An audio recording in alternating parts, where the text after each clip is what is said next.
E aí, gente, sejam bem-vindos aqui ao canal. Mais uma vez a gente vai estudar juntos e hoje a gente vai sair um pouco da área da saúde, né, dos estudos, na verdade, na área da saúde, para a gente falar sobre português.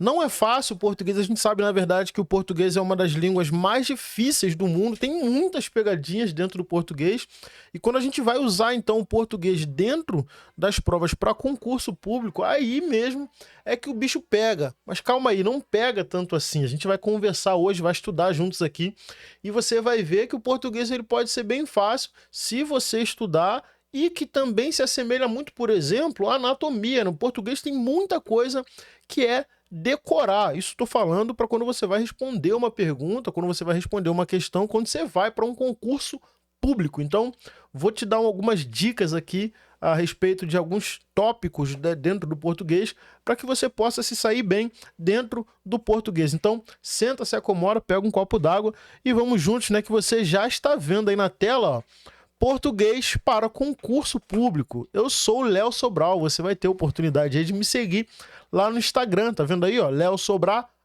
com 2 As. Me segue lá no Instagram que vai ser um prazer receber você lá. A gente pode conversar lá pelo direct, manda uma mensagem para mim.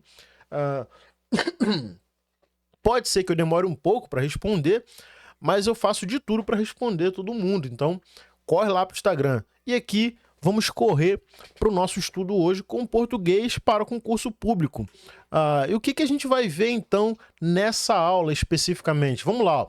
Interpretação de texto, gramática, vocabulário, ortografia, redação. E aí, dentro do tópico de redação, eu vou trazer aqui umas dicas para você se sair bem na sua redação, né? Como é que você vai desenvolver uma boa redação? Vou te dar, então, algumas dicas aqui que são as estratégias que eu uso, que eu usei tanto para o Enem quanto para a minha prova para agente comunitário de saúde e que me fizeram me sair bem. Então vou trazer aqui para vocês também como que a gente pode pensar a organização de uma redação, para não deixar nenhum buraco ali e ter uma boa nota, né? Afinal de contas, a redação, ela reprova muita gente vai muito bem nas questões, mas quando chega na redação, não consegue ter um pensamento conciso ali, com meio, início, meio e fim. Então a gente vai ver isso aqui. Então, mais uma vez, senta, se acomoda, não se esqueça de deixar o like nesse vídeo, super importante, e se inscreva aqui no canal. Então vamos aí, ó, lembrando que eu separei esses tópicos, porque são os assuntos que... os tópicos dentro do português que mais caem nas provas. Interpretação, principalmente interpretação de texto. Então a gente vai ter bastante coisa aqui para estudar, seja aí na sua manhã, tarde ou na sua noite. Vamos lá, gente, vamos começar pelo tópico interpretação de texto. Vamos lá. A interpretação de texto é uma habilidade crucial na compreensão e análise de um texto escrito. Consiste em compreender as informações, ideias, argumentos e significados presentes em um texto, além de interferir, ou melhor, além de inferir e captar a mensagem transmitida pelo autor. Para interpretar um texto de forma detalhada, é necessário seguir algumas etapas. Então aqui a gente teve uma breve conceituação, né, do que é a interpretação de texto. E agora a gente vai ver como interpretar corretamente para não cair nas pegadinhas que tem nas provas. Nas pegadinhas é que pega muita gente de surpresa e acaba reprovando. Vamos lá. Leitura atenta, principalmente, né? Se começou a fazer uma prova, você precisa ler. A primeira dica já é de cara, que você deve ler a sua prova toda, se tiver tempo, né? Mas sempre tem tempo. Normalmente os concursos duram 4 horas, às vezes 6 horas, então dá uma lida na sua prova, tópico por tópico, com calma. Ou então, se você é daqueles que gosta de ler uma questão para depois responder essa questão e fazer assim até o final da prova, faça isso, mas leia atentamente. Então, inicialmente é importante fazer uma leitura cuidadosa do texto, buscando entender o seu propósito e identificar os elementos principais, como título, introdução, corpo do texto e conclusão. Você precisa saber separar esses pontos na hora de interpretar uma questão. A compreensão das informações explícitas. Durante a leitura é fundamental captar as informações explícitas presentes no texto, ou seja, aquelas que estão claramente escritas. Isso envolve identificar fatos, datas, nomes, lugares, outros detalhes que são mencionados de forma direta. Tenha sempre um papel e uma caneta aí, como se você na prova não dá, mas para você estudar, tenha sempre um papel e uma caneta para você para você ir rascunhando, né? E na prova, em alguns momentos, você consegue escrever na própria prova. Então você pode usar lá o caderno da prova e ir fazendo anotações ali nos espaços que dá. Então vai separando aí, ó, datas, nomes, lugares, outros detalhes que são mencionados de forma direta, porque esses exemplos diretos é que são é que na maioria das vezes estão dentre as opções para você responder, né, lá de A a E. A identificação das informações implícitas. Falamos do que era explícito, né? Agora, o que é implícito? Ó, além das informações explícitas, é necessário inferir as informações implícitas, que não são expressas de forma direta, mas podem ser deduzidas a partir do contexto, da relação entre as ideias e dos recursos linguísticos utilizados pelo autor. A gente vai ter que fazer as leituras entre linhas, né? O que o texto está querendo dizer sem dizer diretamente.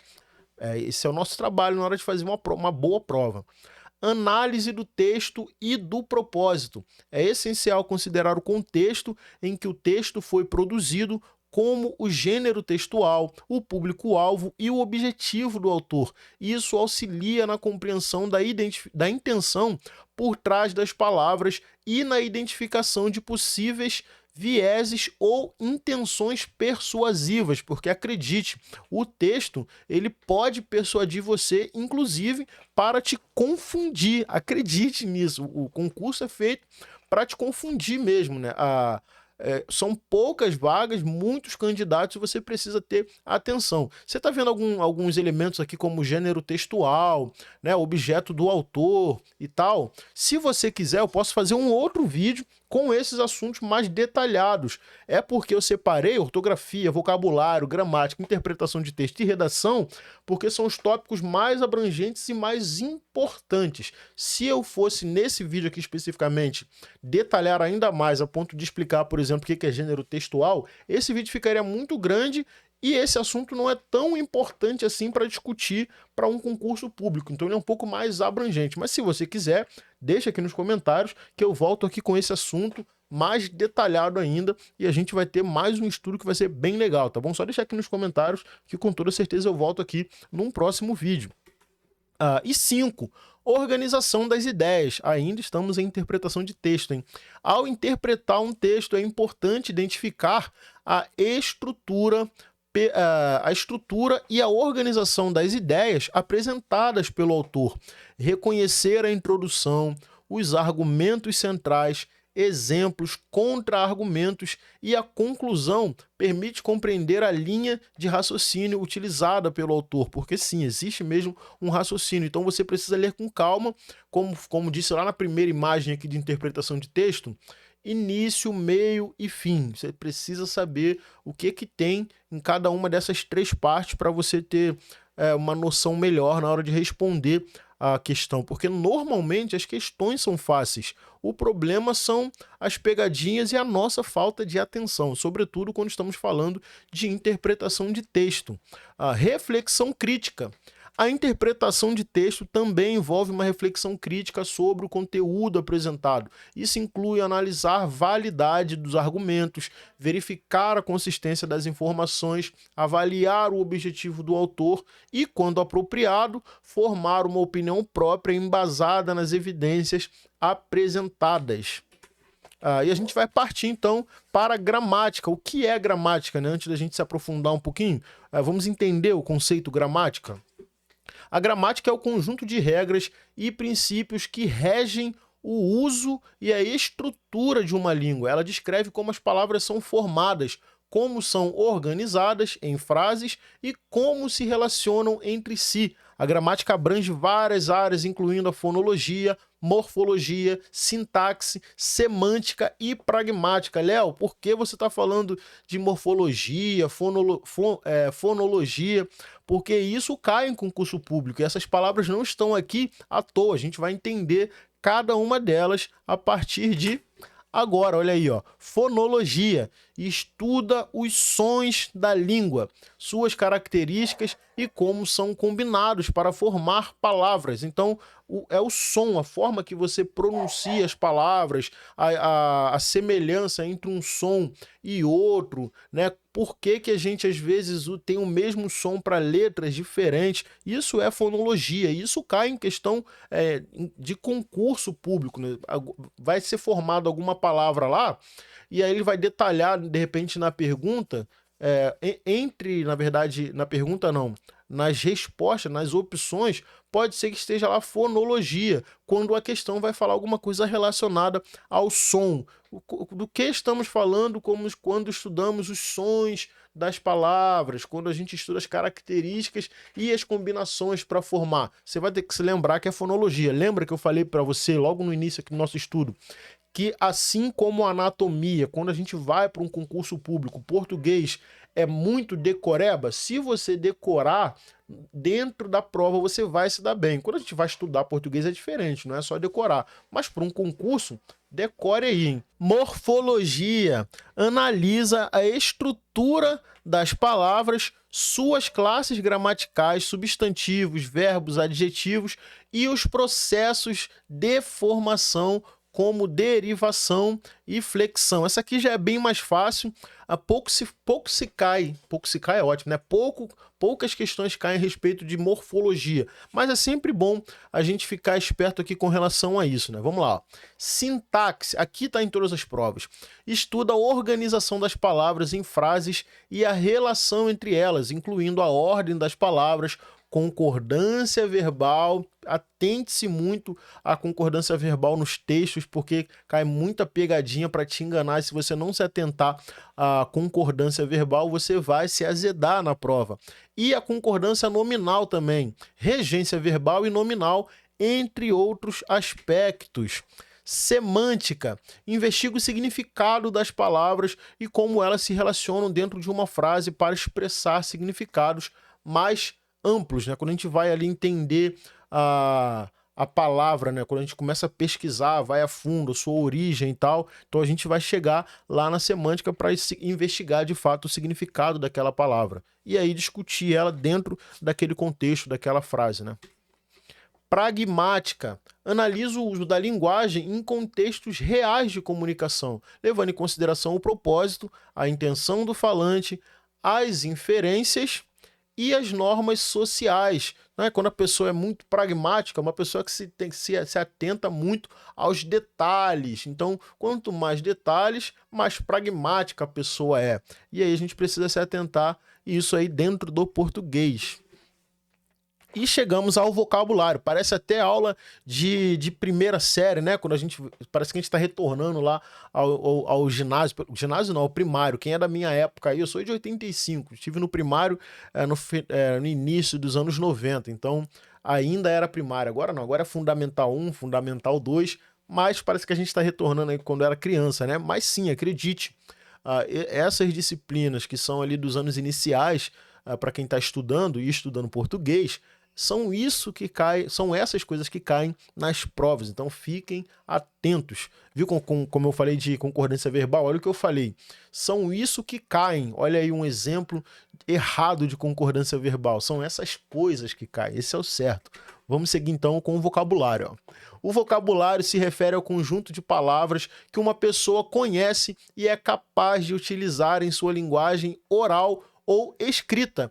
Ele engloba todas as palavras que fazem parte do repertório linguístico de um indivíduo, incluindo substantivos, verbos, adjetivos, advérbios, proposições, conjunções e outros tipos de palavras. Lembrando mais uma vez que se você quiser que a gente se aprofunde, eu também posso voltar com um vídeo aqui para falar sobre substantivos, verbos, adjetivos, advérbios, proposições e preposições e assim por diante. Mas o vocabulário é isso, se refere ao conjunto de palavras, você bota ali tudo no pacote e aí você começa a conhecer e é capaz de utilizar a linguagem oral ou escrita, né? E aí, quando você escreve um texto, por exemplo, que você usa todas essas coisas que falamos aqui no final, advérbios, adjetivos, entre outros, isso é o vocabulário.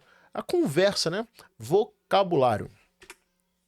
O vocabulário é adquirido ao longo da vida por meio da exposição à linguagem, seja por meio da interação com outras pessoas, da leitura de livros, jornais, revistas ou da participação em atividades educacionais. Quanto mais variado e amplo o vocabulário de uma pessoa, mais rica e precisa é a sua comunicação. Você já deve ter ouvido alguém falar assim, nossa, fulano tem um vocabulário diferenciado, né? Parte muito do conhecimento e da busca dele por quer dizer, da busca pelo conhecimento, né, a respeito, através da leitura de livros, revistas, assistir filmes também ajuda bastante a ampliar o vocabulário, e isso é super importante, né? Quanto mais a gente conhece da nossa língua, mais culto e melhor o nosso vocabulário fica.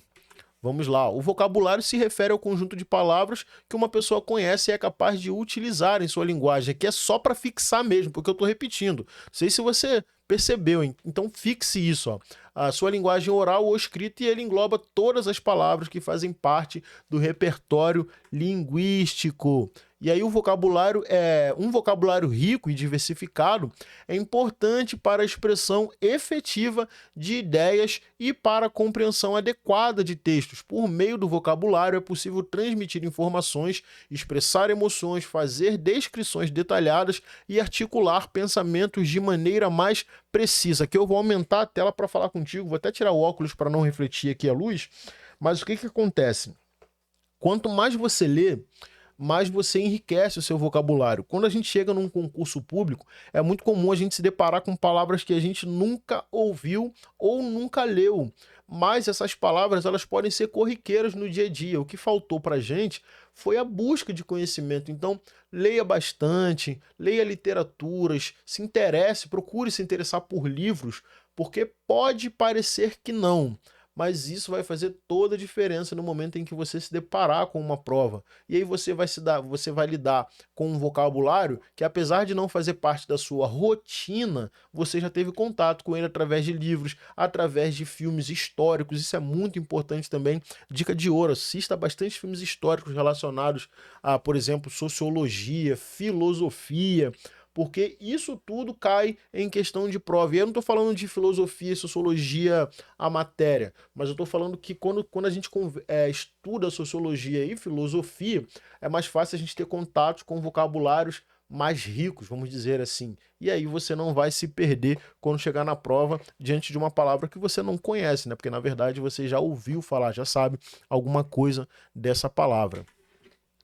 Além disso, o vocabulário também é influenciado pelo contexto e pelas áreas de conhecimento de uma pessoa. Por exemplo, alguém que trabalha na área da saúde terá um vocabulário especializado nesse campo, com termos técnicos específicos. Da mesma forma, pessoas que se envolvem em atividades relacionadas à tecnologia, esporte, arte ou qualquer outra área terão um vocabulário específico desses domínios. Por isso que é importante você passear em diversas áreas, que você vai pegando um pouquinho de cada um desses profissionais, vamos dizer assim, né? Ampliar o vocabulário é um processo contínuo e pode ser feito por meio da leitura regular, do contato com diferentes tipos de textos, da exploração de dicionários, da busca por novas palavras e expressões, além de participar de conversas, debates e atividades que incentivem o uso e a descoberta de novas palavras. Ter um vocabulário diversificado contribui para uma comunicação mais eficaz, enriquece o pensamento e possibilita a compreensão mais ampla do mundo ao nosso redor. Perceba aqui que eu escrevi esses slides aqui pensando não somente em te preparar e te ajudar para o seu concurso, mas também para a vida, né? Então, busque melhorar aí o seu vocabulário, que isso é super importante, né? Uma pessoa que se comunica bem, ela tem sobre ela portas abertas, isso é super importante. Chegamos então à ortografia. O que diz então a ortografia? A ortografia é a parte da gramática que se dedica ao estudo das regras de escrita correta das palavras em uma língua. Ela estabelece as normas e convenções que regulam a forma como as palavras devem ser grafadas considerando pronúncia e a estrutura das palavras. Ou seja, dentro da ortografia a gente vai encontrar a forma correta de usar, por exemplo, as pontuações, né? Você sabe a hora certa de usar vírgula, sabe em que momento usar o ponto final ou ponto continuativo. Lembra dessa palavra? Ponto continuativo, dessas palavras, né? Então, é dentro da ortografia que a gente vai entender como escrever corretamente, né? Então, numa prova de ortografia, o professor ele vai corrigir mesmo o seu português. Então, diferente de uma prova de gramática, ele não vai se atentar tanto à ortografia, mas quando é uma disciplina de ortografia, escreveu errado, você perde ponto com toda certeza. A ortografia define as regras para o uso correto de letras, acentuação, pontuação e outras convenções de escrita. Ela inclui aspectos como grafia das palavras, né, escrita, o uso de maiúsculas e minúsculas, a separação silábica, a acentuação gráfica, as regras de hifenização, estamos falando do hífen, tá bom? E outros detalhes relacionados à forma escrita das palavras. Aliás, a questão do hífen é algo que muda, é o que mais muda dentro da língua portuguesa, né? Em que encontro de palavras a gente pode colocar o hífen ou aonde não tem mais hífen. Estude sobre isso, porque isso aqui também é muito chato. Por exemplo, há pouco tempo atrás, a palavra bem-vindos não tinha hífen, mas agora, na nova versão da língua portuguesa, bem-vindos tem hífen, bem-vindo, bem-vinda. Bota o hífen ali no meio, e se cair na tua prova, você já tem aí um bisuzaço para vocês. Bem-vindo sem hífen está errado. As regras ortográficas são estabelecidas por meio de convenções e acordos ortográficos que são definidos por instituições responsáveis pela padronização da língua, como a Academia Brasileira de Letras, no caso da língua portuguesa. A importância da ortografia está relacionada à clareza e à compreensão das mensagens escritas. Ao seguir as regras ortográficas, evite-se a ambiguidade e garante-se que a mensagem seja comunicada de forma correta e compreensível. Além disso, o conhecimento e o domínio da ortografia também são considerados sinais de proficiência na língua escrita. Para aprender e aprimorar a ortografia, é necessário estudar as regras ortográficas específicas da língua em questão, praticar a escrita, ler textos corretamente escritos e utilizar dicionários ou ferramentas de correção ortográfica para esclarecer dúvidas e corrigir erros. E aí chegamos no último ponto. Nem todas as provas pedem redação, mas a maioria delas, sim. Como a gente pode produzir uma boa redação? Mas antes, o que é redação? A redação é uma forma de expressão escrita que consiste em elaborar um texto sobre um determinado tema, seguindo regras gramaticais de coesão textual e uma habilidade fundamental na comunicação escrita, permitindo a expressão de ideias, opiniões, argumentos e informações de forma clara e organizada. A redação pode ser realizada em diversos formatos, como dissertações, narrativas, relatórios, cartas, artigos, entre outros. Aliás, sobre isso aqui você precisa estar atento ao enunciado do que se pede na redação, porque ele pode pedir para você fazer uma dissertação, ou ele pode pedir para você colocar lá uma narrativa, enfim, você precisa saber as diferenças disso. A gente pode falar sobre isso especificamente num vídeo também. Aliás, eu vou fazer isso que eu acho que é melhor, para ficar muito mais completo aqui o nosso estudo. Geralmente ela exige a estruturação de parágrafos com introdução, desenvolvimento e conclusão, além da coerência, coesão e clareza na exposição das ideias. Olha aqui, ó. Ao escrever uma redação é importante seguir algumas etapas como, pega essas dicas aí, ó.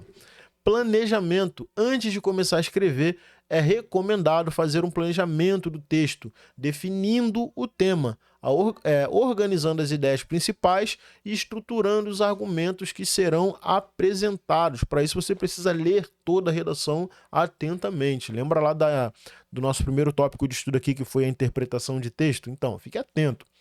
Introdução. No início do texto é comum apresentar o tema e contextualizá-lo, além de estabelecer uma tese ou objetivo central que será desenvolvido ao longo da redação.